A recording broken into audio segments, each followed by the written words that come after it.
ابراہیم اپنے اکلوتے بیٹے کی قربانی کرتا ہے۔ خدا اس سے ایک بڑا امتحان لیتا ہے۔ خدا اسے اپنے ایک ہی بیٹے کو قربان کرنے کی درخواست کرتا ہے۔ آج کی پہلی تلاوت میں اور آج کی پاک انجیل میں بہت ساری مطابقت پائی جاتی ہے، بہت ساری باتیں مشترک ہیں، بہت ساری باتیں ایک جیسی ہیں۔ اسحاق جو ہے وہ وعدہ کا فرزند ہے، اس سے وعدہ کیا گیا تھا۔ اسی طرح مقدسہ ماں مریم سے بھی وعدہ کیا جاتا ہے۔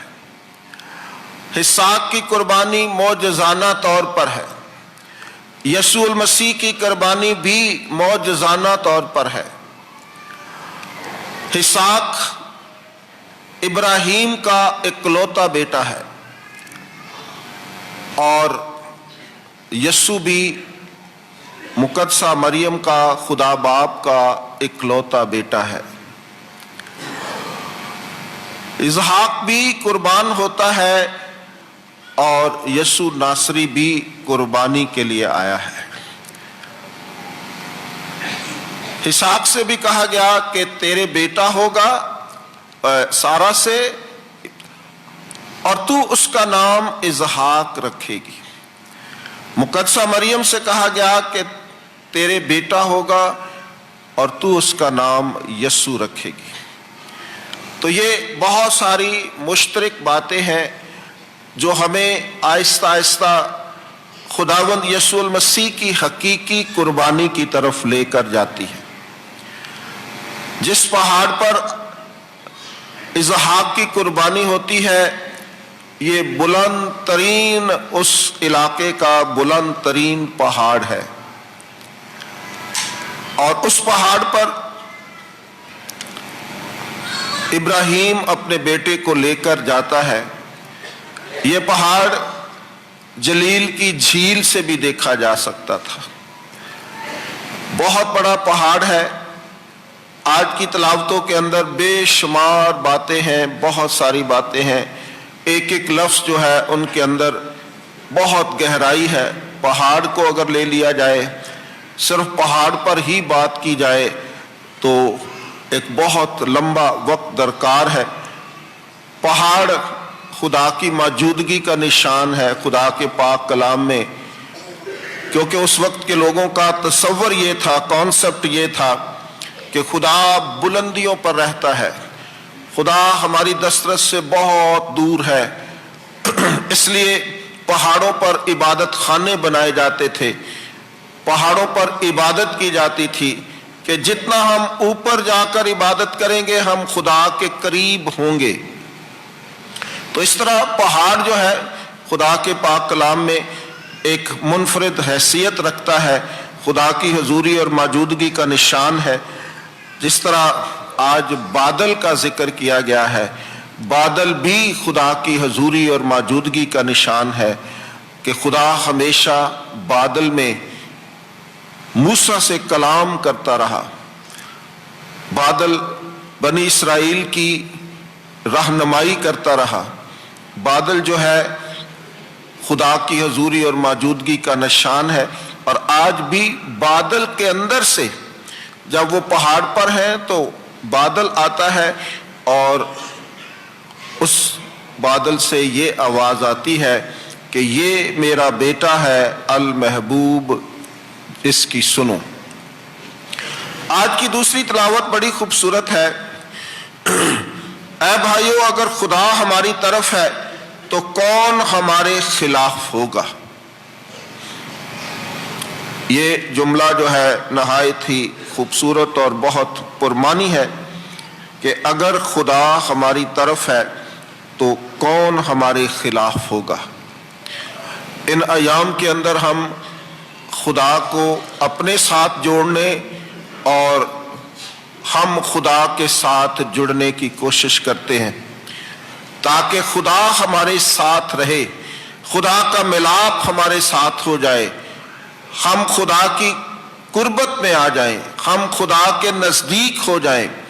یہ سارے کا سارا موسم، یہ سارے کے سارے ایام، یہ سارے کا سارا سیزن ہمیں خدا سے تعلقات قائم کرنے کی دعوت دیتا ہے، تاکہ ہم کہہ سکیں کہ میرا خدا میرے ساتھ ہے۔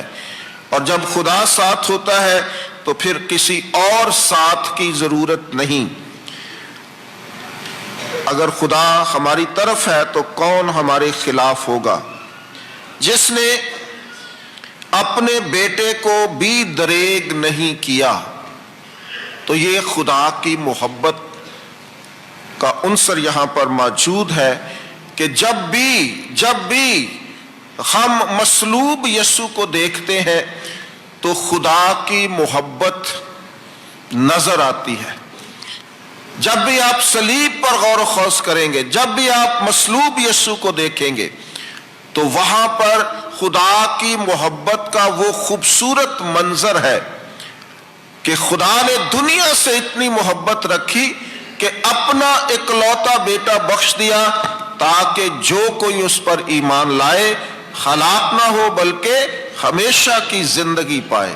تو مصلوب یسوع کو جب ہم دیکھتے ہیں تو خدا کی محبت کا پتہ چلتا ہے کہ خدا ہم سب سے کتنا پیار کرتا ہے، کتنا پیار کرتا ہے کہ اس نے اپنے اکلوتے بیٹے کو، جو اس کی ساری جمع پونجی تھی، جو ساری محبت تھی، جو اس کے سوا اس کے پاس کچھ بھی نہیں تھا، تو وہ ساری محبت مجسم ہو کر ہمیں صلیب پر نظر آتی ہے۔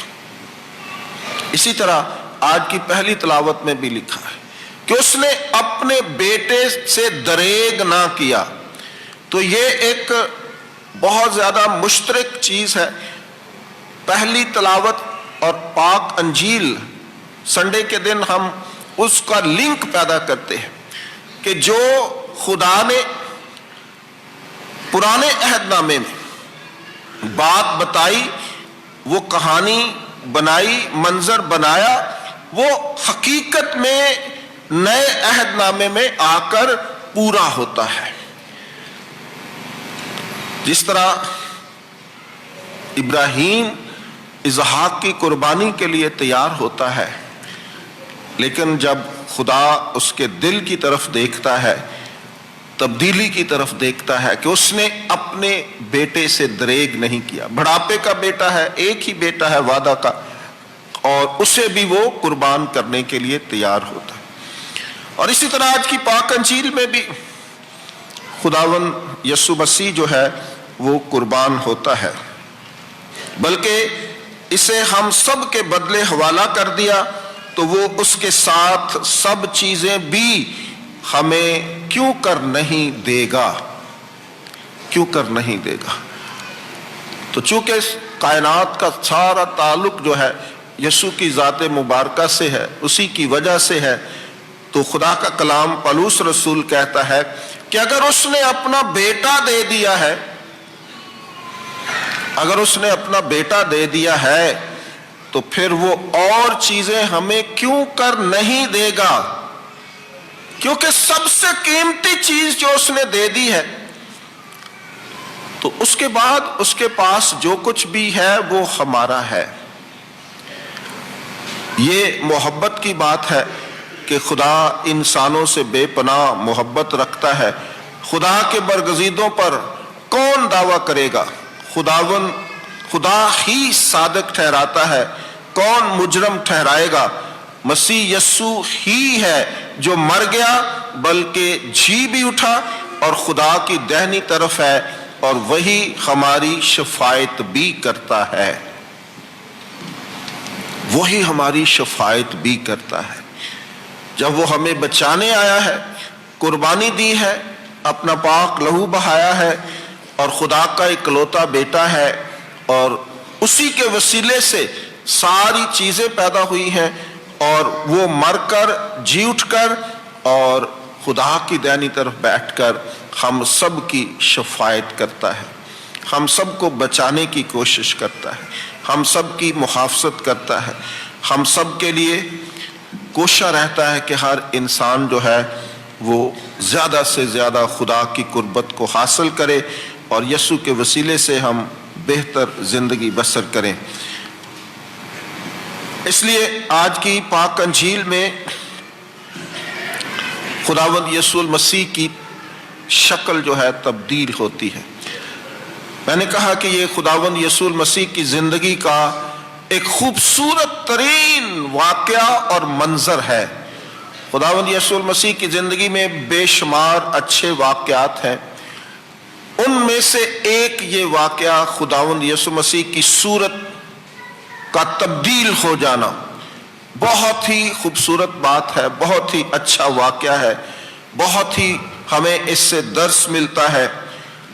جس طرح میں نے کہا کہ ایک ایک آیت اور ایک ایک بات جو ہے یہاں پر قابل تشریح ہے۔ اس وقت یسوع نے پطرس اور یوحنا اور یعقوب اور یوحنا کو ساتھ لیا۔ اب یہ بات جو ہے یہ ہمیشہ اس بات پر بھی ہم بے بہا بات کر سکتے ہیں کہ جب بھی یسوع نے کوئی بڑا کام کیا تو یہ 3 شاگرد ہمیشہ اس کے ساتھ رہے۔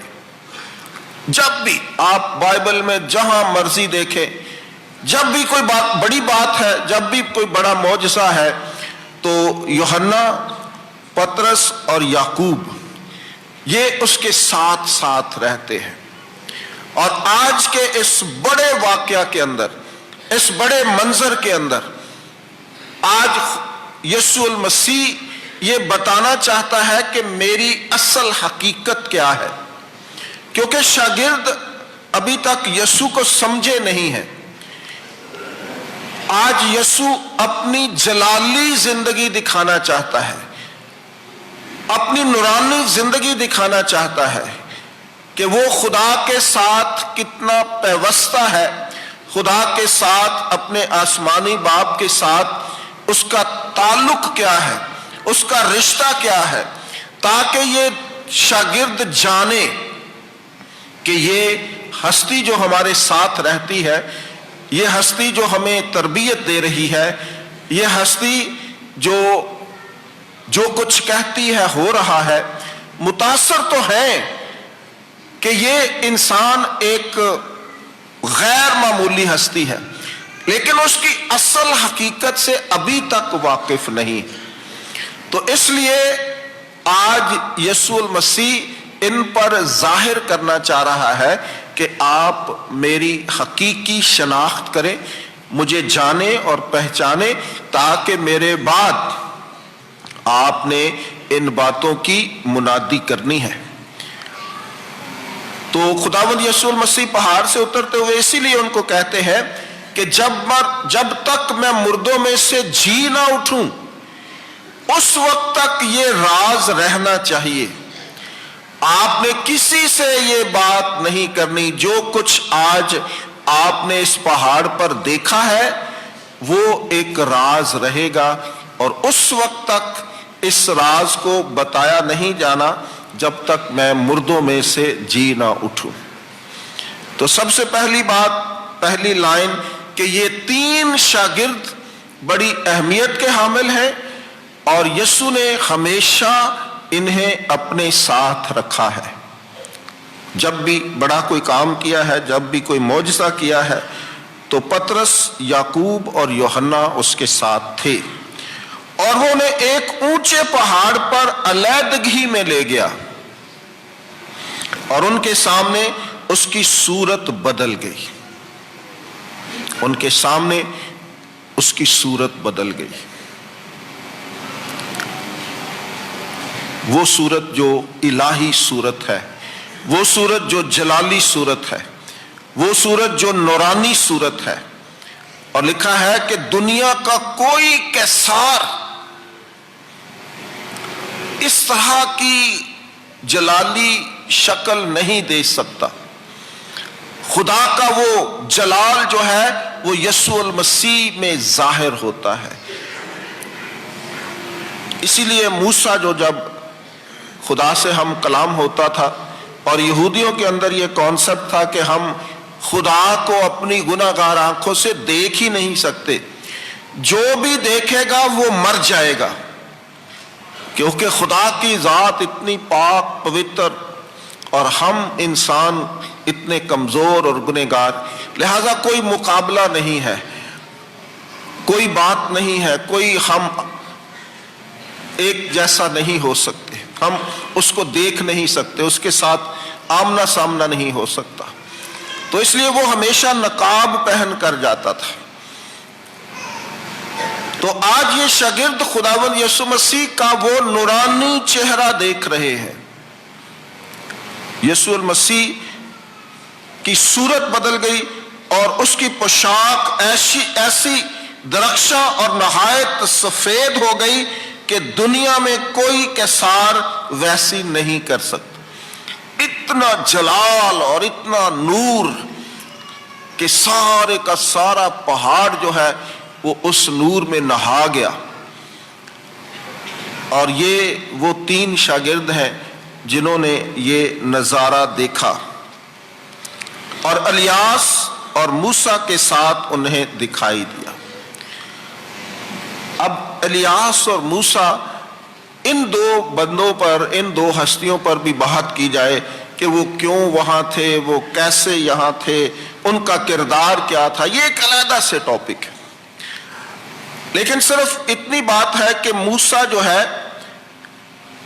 وہ تمام لوگوں کی، بنی اسرائیل کی، اور وہ تمام لوگ جو یسوع المسیح میں یا اس سے پہلے جو سو گئے ہیں ان کی نمائندگی کرتا ہے. اور الیاس جو ہے یہاں پر سارے انبیاء کی نمائندگی کر رہا ہے، اور سارے جو زندہ لوگ ہیں ان کی نمائندگی کر رہا ہے، کیونکہ الیاس کو بھی زندہ آسمان پر اٹھایا گیا. تو یہ سارے کا سارا ماحول جو ہے وہ بڑا ہی خوبصورت بن رہا ہے. یسوع المسیح نورانی صورت میں ہے، جلالی صورت میں ہے، اور الیاس وہاں پر موجود ہے، موسیٰ وہاں پر موجود ہے، اور یہ تینوں آپس میں گفتگو کر رہے ہیں.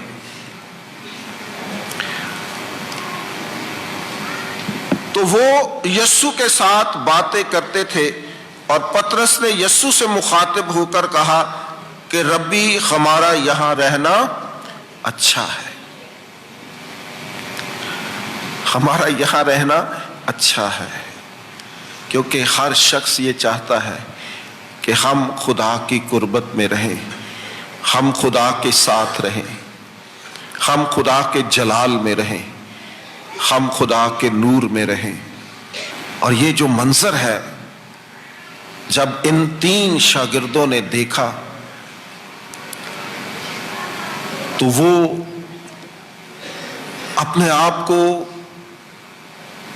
ایک اور دنیا میں، ایک بڑی خوبصورت دنیا میں دیکھ رہے تھے جہاں سے واپس لوٹنے کے لیے دل نہیں کرتا. ویسے بھی آج جب ہم فادر شراز اور بردر جی ہم ان تلاوتوں پر غور کر رہے تھے تو فادر جی بتا رہے تھے کہ ہر انسان کی یہ زندگی جو ہے اس دنیا میں خواہشات کی زندگی ہے. ہم خواہشوں کے غلام ہیں، ہم خواہشات کی زندگی گزارنا چاہتے ہیں کہ ہر چیز اچھی ہو، کہ اسے کچھ بھی نہ کرنا پڑے اور سب کچھ ملتا رہے. تو یہ منظر وہاں پر ایسا ہے کہ بڑا ہی خوبصورت ہے، اس سے باہر نکلنے کو دل نہیں کر رہا. تو چونکہ وہ انسان ہے، جب انہوں نے خدا کے نور کو دیکھا ہے، خدا کے جلال کو دیکھا، تو کون شخص ہے وہاں سے باہر آئے گا؟ نہیں آئے گا. تو اس لیے ہوش ہو گئے ہیں، اسی میں اپنی ساری زندگی کو بھول گئے ہیں کہ ہم نے کرنا کیا ہے، ہم کس لیے یہاں آئے تھے، وہ سب کچھ بھول گئے. اتنا خوبصورت منظر انہوں نے دیکھا ہے، اور وہ کہتے ہیں کہ اب ہم نیچے نہ ہی جائیں، بس ایسے ہی رہے، اسی طرح کا منظر رہے، اور ہم یہاں پر اسی پہاڑ پر اپنی زندگی گزار دیں.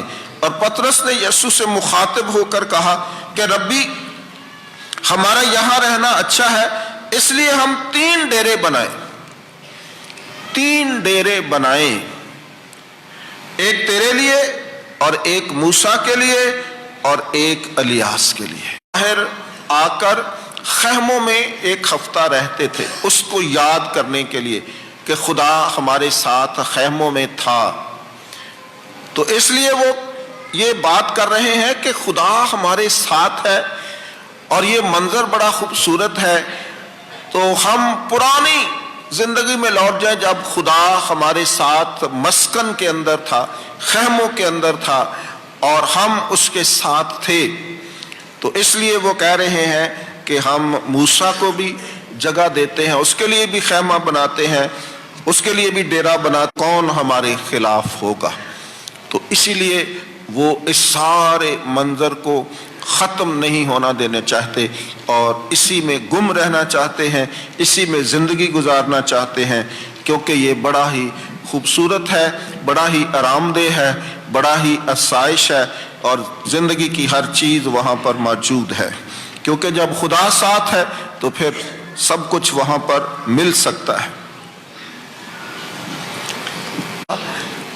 سب سے پہلے یہ جواب دیتا تھا، غلط دیتا تھا یا صحیح دیتا تھا، لیکن ہمیشہ سب سے پہلے وہ ہر بات میں نمائندگی کرتا تھا، پہلے جواب دیتا تھا۔ اس کو بھی وہ پہچان نہیں رہا کہ یہ کیا ہوا ہے، لیکن وہ کہتا ہے کہ ہم یہاں 3 ڈیرے بنائیں اور یہاں رہیں، کیونکہ وہ نہ جانتا تھا کہ کیا کہتا ہے، اس لیے وہ بہت ڈر گئے تھے، سہمے ہوئے بھی تھے، ڈرے ہوئے بھی تھے اور اپنی خواہش کا اظہار بھی کر رہے ہیں۔ تب ایک بادل نے ان پر سایہ کر لیا۔ تب ایک بادل نے ان پر سایہ کر لیا۔ میں نے بتایا کہ بادل بھی خدا کی حضوری اور موجودگی کا نشان ہے، اور اس بادل میں سے آواز آئی کہ یہ میرا بیٹا ہے المحبوب، اس کی سنو۔ کیونکہ یہ خدا کا پیغام ہے کہ یہ میرا بیٹا ہے المحبوب، اس کی سنو۔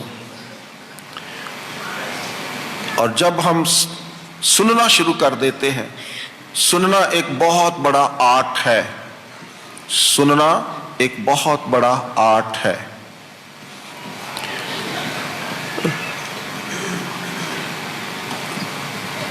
ایک ایکٹیولی سنتے ہیں اور ایک سرسری طور پر سنتے ہیں۔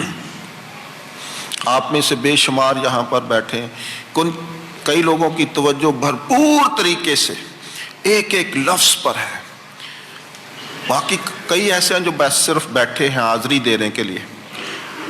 تو ایکٹیو لسننگ جو ہے وہ ایک بہت بڑا آرٹ ہے، اور جب تک مسیحی مومن ایکٹیو لسنر نہیں ہوگا، اپنے ساتھ میرے لیے، میری زندگی کے لیے کیا میسج ہے، میں نے یہاں سے آج کیا لے کر جانا ہے،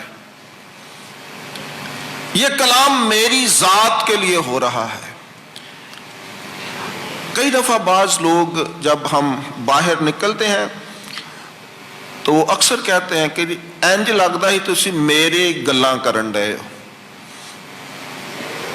میرے تے کلام ہو رہا ہے۔ بہت دفعہ لوگ یہ ریمارکس دیتے ہیں کہ آج انج لگتا سی جی میں تسی سارا کچھ میری زندگی تے گل بات کر رہے ہیں۔ تو یہ ہے ایکٹیو لسننگ، کہ اپنی زندگی سے خدا کے کلام کو ریلیٹ کرنا، دیکھنا کہ آج خدا مجھ سے مخاطب ہے اور میری زندگی کے لیے کیا ہے۔ یہ میرا بیٹا ہے المحبوب، اس کی سنو۔ ہم اس کی سننے، جب بھی آپ ان ایام کے اندر خاص طور پر گرجا گھر میں آئیں تو پاک ماں کلیسیا نے بڑی عرق ریزی کے ساتھ ان تلاوتوں کا چناؤ کیا ہوا ہے، جو ہم ہر سال سنتے ہیں، ہر سال دیکھتے ہیں، تاکہ ہم اپنی روحانی زندگی کو بہتر بنائیں۔ جس طرح ڈرامے میں ایک دم سین بڑا خوبصورت نظر آ رہا ہوتا ہے، سارے لوگ اس کو بڑی دھیان سے غور سے دیکھ رہے ہوتے ہیں، اور ایک دم آگے پردہ آ جاتا ہے اور وہ سارے کا سارا منظر جو ہے وہ غائب ہو جاتا ہے۔ اور اسی طرح ان شاگردوں کے ساتھ ہوا، انہوں نے سوائے یسوع کے دیکھ لیا ہے، یسوع مسیح کے خدا ہونے کو دیکھ لیا ہے، اس کے جلال کو دیکھ لیا ہے، اس کے نور کو دیکھ لیا ہے، اس کی قدرت کو دیکھ لیا ہے، اس کی پاور کو دیکھ لیا ہے کہ یہ وہ شخص ہے جو الہی شخص ہے، الہی ذات ہے، اور یہ جلالی شخص ہے۔ اور وہ اس کلام کو اپنے پاس رکھ کر ایک دوسرے سے بحث کرتے تھے کہ مردوں میں سے جی اٹھنے سے کیا مراد ہے، کیونکہ اس سے پہلے نہ کوئی مردوں میں سے جی اٹھا، نہ کسی کو کوئی پتا تھا، اور ان کے لیے یہ بڑا مشکل۔ ہم خدا کی اس بڑی محبت کے لیے، اس بڑی قربانی کے لیے خدا کا شکر ادا کرتے ہیں جو اس نے اپنی پاک صلیب پر میرے لیے اور آپ سب کے لیے دی ہے۔